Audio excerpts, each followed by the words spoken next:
Wealth, fame, power. Now that was kinda cliche, but not many characters succinctly hold these traits as much as the Yonko.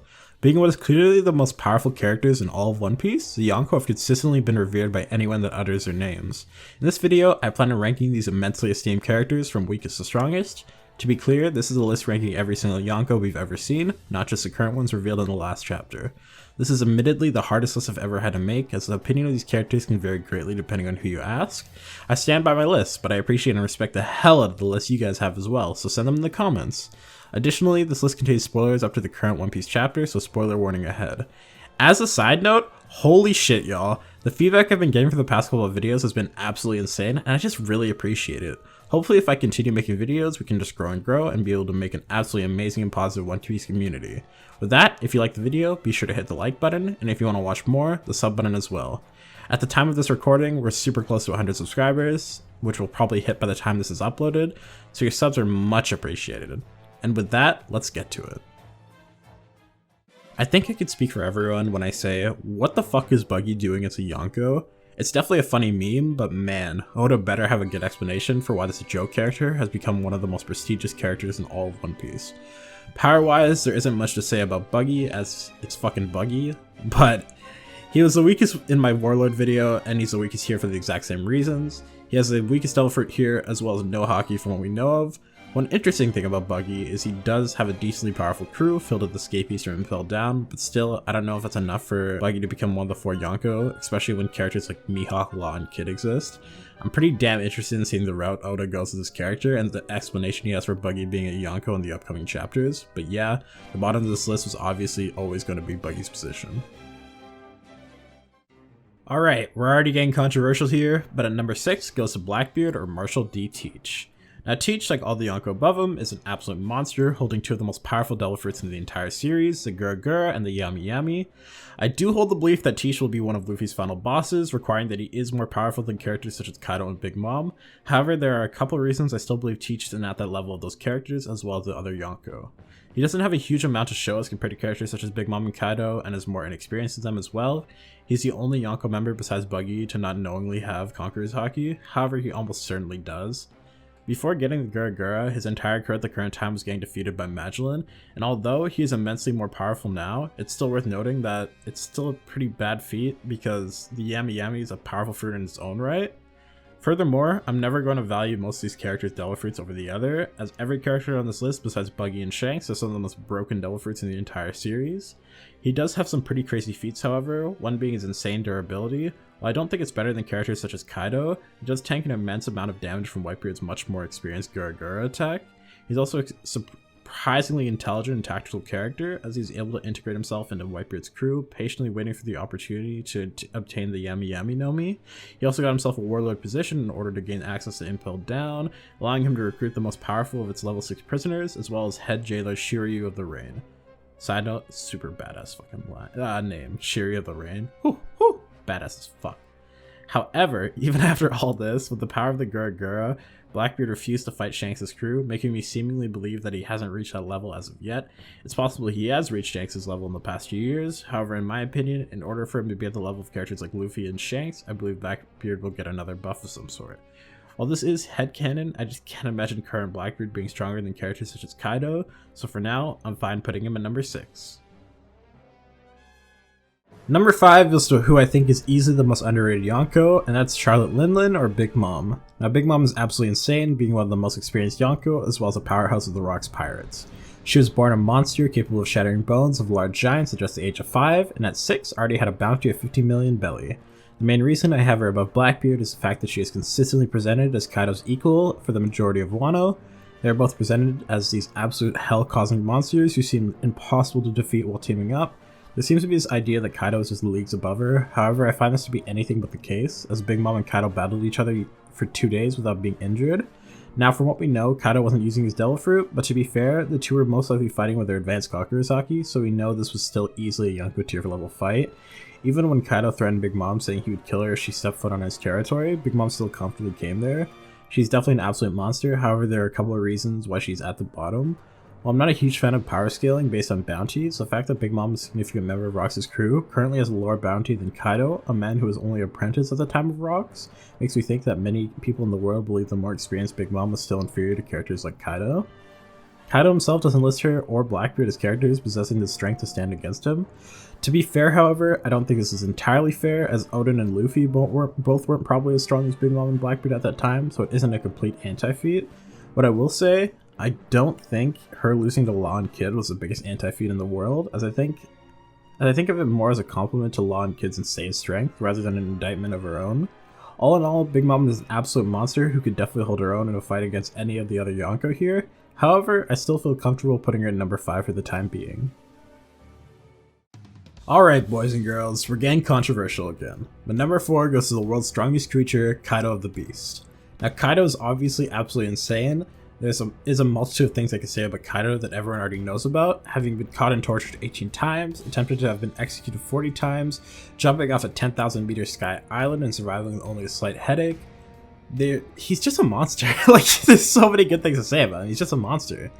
Similar to a character like Big Mom, he comes off as a walking natural disaster, and the two are described as a living hell to the rooftop fight combatants. Before fighting the worst generation, Kaido was stated to have only lost 8 battles in his lifetime, as well as only be injured twice. To be honest, we already know how much of a monster Kaido is. However, after seeing Luffy beat him, it's fair to say that he isn't as impenetrable as previously thought about, especially when in fights against other Yonko. One of the main reasons I have Kaido below characters such as Shanks is a relatively headcanon one, but I'm of the belief that while Yonko is about the 2 older generation, the final arc will be about the 2 newer ones.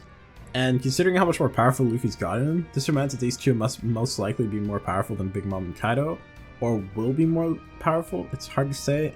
Shanks we know so little about. I don't see him getting a buff. I see Blackbeard definitely getting a buff, but I don't see him getting a buff. With that, this is still a super controversial and decisive opinion, and it's completely possible and fine if you disagree with me here. Let me know in the comments if you do, but for now, I personally believe Kaido is number 4 on this list. Number 3 goes to the homie, the boy, the future pirate king, the main character of the damn series, Monkey D. Luffy. Now, at this point you might be questioning, as there's one character I haven't mentioned yet, and I promise I will get to that. But first, let's talk about Luffy. Luffy's performance honestly speaks for itself. He holds what's stated to be the most ridiculous power in the entire world of One Piece, and with it, he was able to overcome even the immensely powerful Kaido. Having what is literally stated to be the most ridiculous power doesn't necessarily mean it's the most physically powerful, as even though it probably is the most versatile and useful in a fight, I still find it unrealistic that this fruit has more destructive power than the Gura, for example. Still, a power that overcomes Kaido cannot be understated, as many people would argue Kaido is the most powerful of the 4 original Yonko after Whitebeard's death. I personally wouldn't argue that, but I must admit that that's definitely no mean feat. While I could talk for hours of the insane shit Luffy's capable of, there are a few things I think lower Luffy slightly. First, he didn't absolutely destroy Kaido, and while he was definitely more powerful than the Beast, he could have still lost the fight for sure. He almost did, but then he came back up. Additionally, Luffy is the youngest, most inexperienced, and definitely least intelligent of the Yonko we've ever seen. While this isn't the biggest problem, as Luffy isn't known to be a character that uses their smarts in a fight, it's still worth noting. Most importantly though, his lack of experience, especially when fighting against Yonko, is an important distinction when compared to all the other Yonko.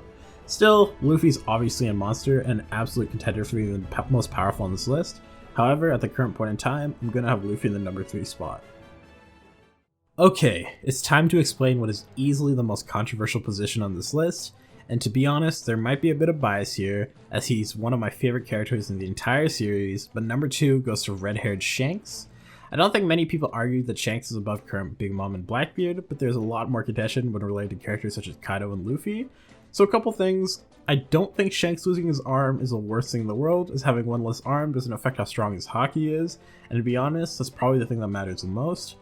Additionally, Shanks is said to have had the most balanced crew, so some argue that must be a reason for Shanks being lower, as he must be more relative to characters such as Ben Beckman. However, I would attest that to Ben Beckman being insanely powerful over anything else.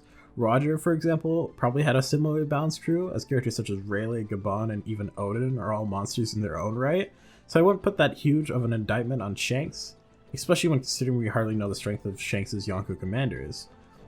Now, talking about the reasons I think Shanks deserves the number 2 spot on this list, while we don't know the details of the battle, Shanks was able to stop Kaido from entering the Marineford War, and when he arrived, him and none of his crewmates seemed injured at all. Additionally, Kaido recognizes Shanks as one of the few characters capable of standing up to him, something, like I said prior, that Blackbeard and Big Mom were not listed as. Furthermore, Shanks was able to intercept Akainu's attack on Kobe without anyone noticing him arrive, and the power of him and his crew was enough to put a stop to the entire war. Even Blackbeard admitted that this crew wasn't ready to face Shanks at that current point, going to show the absolute power this character holds. I don't think the fact that he doesn't have a devil fruit inhibits him too severely, as Roger himself seemingly didn't have one as well, and he's Gold D Roger. One obvious thing that does seem to be a complete anti-feat in reference to Shanks is that after losing his arm, Mihawk stopped considering Shanks as a rival, as well as the fact that Mihawk is considered the most powerful swordsman in the world when Shanks is also a swordsman as well. What I mainly think in regards to this is that Mihawk most likely respects the fuck out of Shanks as a fellow swordsman and doesn't feel like fighting a one-armed foe would be fair. Swordsmen in One Piece tend to follow a certain honor code, thinking back to how Zoro would feel immense disrespect if he died to King when he isn't even using his sword, and I think Mihawk most likely follows that same code to a certain extent. In relation to being the strongest swordsman in the world, this is probably the greatest indictment on Shanks' strength. However, I'd look at this more as a compliment to Mihawk's insane strength rather than, like I said, an indictment to Shanks' strength. Also, we recently learned that Mihawk holds the most powerful sword in One Piece, so I would be shocked if Mihawk isn't at least a decent Yonko level character. As a side note, in a previous video ranking the warlords, I put Blackbeard over Mihawk, and to be honest, looking into it more, I think I retract that statement. I just think considering how powerful Mihawk has to be considered the strongest swordsman in the world, as well as his rivalry to Shanks, puts him above the likes of Blackbeard at the current moment. But yeah, that's pretty much all I have to say about Shanks. Let me know what you think in the comments below, as this is admittedly the most difficult character to rank of this list, but for now, I'm perfectly okay with putting him at number 2. Number 1 should probably be no surprise, but it goes to the world's strongest man, Edward Newgate, also known as Whitebeard. Now, Whitebeard's feats speak for themselves, being a monster of the Rocks pirates, as well as a character said to be equal to the Pirate King Gold D Roger himself. Whitebeard's strength is, in my opinion, unmatched when compared to the rest of these characters. Even as a sickly old man, Whitebeard still held the title of the strongest man in the world, as well as the man closest to the One Piece with a power capable of destroying the world, and I believe his performance of the war displayed that pretty clearly. It's important to consider that Whitebeard was probably the only character on his side capable of beating an admiral. The Marines had 3 admirals plus Garp and Sengoku, 2 other admiral and debatably Yonko level characters, especially when talking about Garp. And still, the Whitebeard pirates got incredibly close to saving Ace. Whitebeard had a lot of bullshit to deal with, not just including his sickness and old age. He got tricked and was stabbed by Squard, and throughout the fight at Marineford, Whitebeard received 267 sword wounds, 152 gunshot wounds, 46 cannonball wounds, and a portion of his head blasted off, as well as attacks from both Kizaru and Akainu, and he only finally went down after an absolute fuck ton of point-blank attacks by the entirety of Blackbeard's crew. Similar to Kaido and Big Mom, his attacks at Marineford were akin to natural disasters of levels, which we see as Whitebeard made entire islands tilt around. Additionally, he holds one of the 12 Supreme Great Swords, so that's probably a decent factor of his strength as well. His sickness does hold him back a decent amount, but I genuinely believe, even considering his sickness, a full power attack from Whitebeard would easily be the most powerful attack DPS-wise in the entire series. If you disagree with me on this, especially with Whitebeard's sickness, I'd completely understand, but I just feel as though ranking Whitebeard at the top is the most fair position. And that's it. This is probably the most controversial list I've made thus far, so if you disagree with me, make sure to let me know in the comments. Here's how I'd spread out these characters by tiers. If you enjoyed the video, make sure to leave a like, and if you really like me, subscribe as well. Once again, I totally fucking appreciate the support. It's been huge in these past videos. Holy shit. Like, getting like thousands of views in a couple of days on that Admiral video is like, that's crazy to me. I can't believe so many nice comments. Like, oh my god, so many people saying, oh, you deserve so many stuff. Dude, homie, that is like the nicest shit like people have ever said to me. I don't know. So I really appreciate it. Super kind comments. I really appreciate it. And I just want to keep making more videos for you guys. And with that, I will see you later.